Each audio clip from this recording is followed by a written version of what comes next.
Magandang umaga mga igan, dahil sa nahulog na plastic sa kanyang pantalon.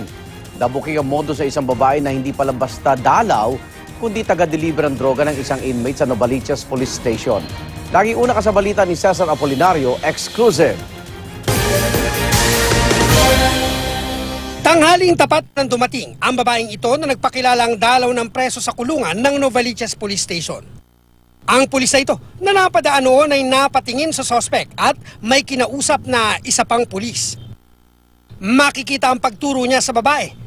Namukaan daw pala ng pulis ang babaeng dalaw na nagpakilalang Ate Lo. Na siya ring babaeng isinumbong ng isang concerned citizen sa pamamagitan ng text message. Isa pang concerned citizen ang nagkumpirma ng kaparehong sumbong at nagpadala pa ng litrato sa pamamagitan ng email ng pulisya. Base sa sumbong, ginagawa raw drug den ng babaeng nakilalang si Geraldine Opsar alias Ate Lo ang tinitirhan nilang bahay sa Barangay Gulod. Pinagyayabang niya sa mga kapitbahay niya na kapwa-tulak na kaya niya magpasok ng droga sa police station. So nung makareceive tayo ng ganyang information, in-alert na natin yung ating mga custodial officer. Dahil babaeng dalaw, babaeng pulis ang nag-inspeksyon sa kanya. Maya-maya ay yumuko ang pulis. May nahulog kasing mga plastik na galing sa pantalon ng babae. Ang laman nito, nakatiklop na foil at dalawang plastik na ayon sa laboratory test ng PNP ay shabu. Hindi na itinanggi ni Opsar ang tangkang pagpupuslit ng droga sa kulungan.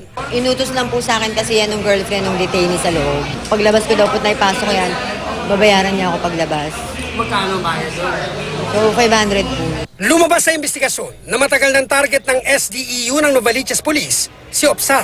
Matapos maaresto ang live-in partner niyang si Elias Napoli, na naakto ang bumabatak ng shabu at nakikipagtransaksyon sa apat pang umano'y sangkot sa droga sa loob ng bahay nila na umano'y drug den.